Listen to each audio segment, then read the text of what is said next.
এই যে নির্লজ্জ ব্যক্তি আমরা কেন ঢুকতে পারবো না? এই কৈফিয়ত কার কাছে যাবো? কে দেবে এই জবাব? আমরা কেন যাইতে পারবো না ভিতরে? আপনাদেরকে বলতে চাই এনপিআর বিশ্ব বেহায়ার দখলে, বিশ্ব খপ্পরে পড়েছে এনপিআর। এই লোক কথিত স্বৈরাচারের, আপনারা জানেন উনি যখন সরকারের আর্থিক প্রতিষ্ঠান বিভাগের সচিব ছিলেন তার সময়ে বাংলাদেশের আর্থিক দুর্নীতিগুলো হয়েছে।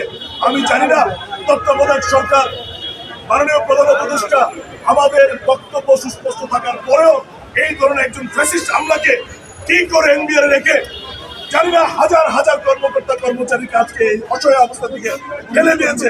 আমি মাননীয় প্রধান উপদেষ্টা মহোদয় দৃষ্টি আকর্ষণ করছি, আপনি নতুন বাংলাদেশের প্রধান উপদেষ্টা, আপনি এখানে আসেন, আমাদের বক্তব্য শোনেন, আপনি আপনার এই আমলা দিয়ে আমাদের উপরে যে তার বিরুদ্ধে আপনারা দাবি করেন।